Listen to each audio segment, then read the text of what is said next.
اللہ تعالیٰ نے حضرت عیسیٰ علیہ السلام کو زندہ زمین سے کیوں اٹھایا تھا؟ حضرت عیسیٰ علیہ السلام کو مسیح بھی کہا جاتا ہے، یعنی زمین کی کثرت سے سیر کرنے والا۔ ایک اور روایت کے مطابق مسیح کے معنی یہ بھی لیے گئے ہیں کہ ہاتھ پھیرنے والا، یعنی حضرت عیسیٰ علیہ السلام اللہ تعالیٰ کے حکم سے مریضوں کے اوپر ہاتھ پھیر کر انہیں صحت یاب کر دیتے تھے۔ حضرت عیسیٰ علیہ السلام کی پیدائش اللہ تعالیٰ کا ایک عظیم معجزہ ہے۔ اللہ تعالیٰ نے سورۃ مریم آیات نمبر 16 سے 23 کے اندر ارشاد فرمایا ہے۔ اس کتاب کے اندر حضرت مریم علیہ السلام کا بھی ذکر کیا جائے، جب وہ اپنے خاندان سے علیحدہ ہو کر ایک شرقی مکان میں اکیلے رہنے آئیں۔ حضرت مریم علیہ السلام بے حد عبادت گزار تھیں۔ پھر ہم نے اپنی روح کو ان کے پاس بھیجا، وہ ان کے سامنے پورا آدمی بن کر نمودار ہوا۔ جب مریم علیہ السلام نے اس آدمی کو دیکھا تو مریم علیہ السلام نے کہا کہ میں تجھ سے رحمان کی پناہ مانگتی ہوں۔ مریم علیہ السلام اس شخص سے کہنے لگی کہ اگر تم اللہ تعالیٰ کے ڈرنے والے ہو تو۔ اس پر اس شخص نے فرمایا کہ میں اللہ تعالیٰ کی طرف سے بھیجا گیا ایک قاصد ہوں، میں تجھے ایک پاکیزہ لڑکا دینے آیا ہوں۔ اس پر مریم علیہ السلام نے ارشاد فرمایا کہ مجھ سے کیسے کوئی لڑکا ہو سکتا ہے، مجھے تو آج تک کسی انسان نے ہاتھ نہیں لگایا اور نہ ہی میں کوئی بدکار ہوں۔ اس پر وہ شخص کہنے لگا کہ بات تو صحیح ہے، لیکن تیرے پروردگار کا یہ حکم ہے کہ میرے لیے یہ آسان ہے، ہم تو اسے لوگوں کے لیے ایک نشانی بنا دیں گے۔ پھر بس مریم علیہ السلام پیٹ سے ہو گئی اور اسی وجہ سے مریم علیہ السلام اس علاقے کو چھوڑ کر ایک دور دراز کے علاقے میں رہنے لگی۔ ایک اور روایت کے مطابق حضرت جبریل علیہ السلام حضرت مریم علیہ السلام کے پاس آئے جب وہ عبادت میں مشغول تھی۔ حضرت جبریل علیہ السلام نے اللہ تعالیٰ کے حکم سے حضرت مریم علیہ السلام پر پھونک ماری، جس کی وجہ سے اللہ تعالیٰ کے حکم سے حضرت مریم علیہ السلام کو حمل ٹھہر گیا۔ جب حضرت مریم علیہ السلام کو درد ازا شروع ہوا تو حضرت مریم علیہ السلام نے یہ دعا کی کہ کاش میں اس سے پہلے ہی مر جاتی۔ سورۃ مریم آیات نمبر 24 کے اندر اللہ تعالیٰ نے ارشاد فرمایا،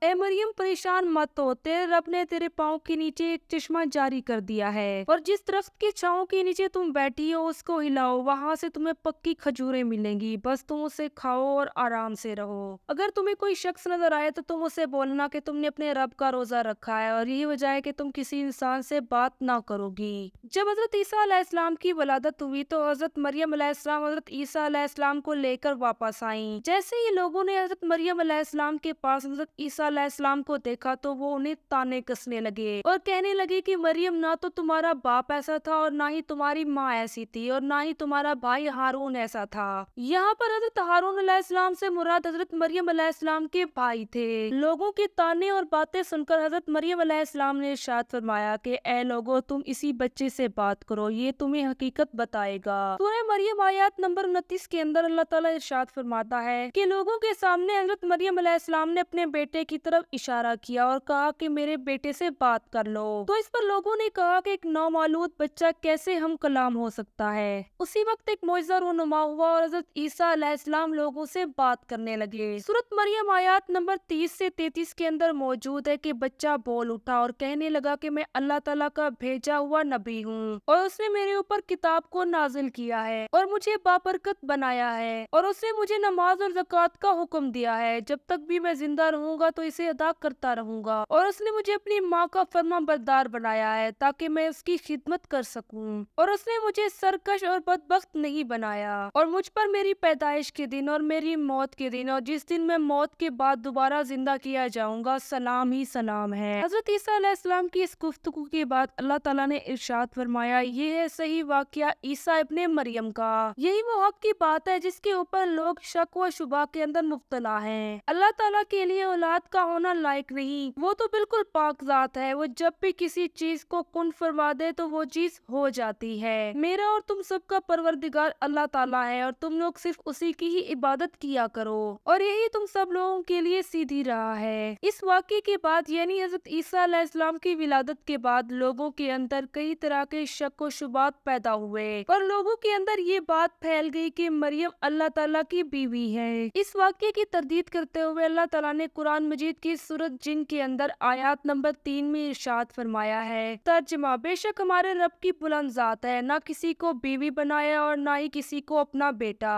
قرآن مجید کی سورۃ مائدہ کے اندر آیات نمبر 72 سے لے کر 74 کے اندر اللہ تعالیٰ نے ارشاد فرمایا ہے، بے شک وہ لوگ کافر ہو گئے جو کہتے تھے کہ مسیح ابن مریم ہی اللہ ہے، حالانکہ خود مسیح ابن مریم نے یہ ارشاد فرمایا تھا کہ اے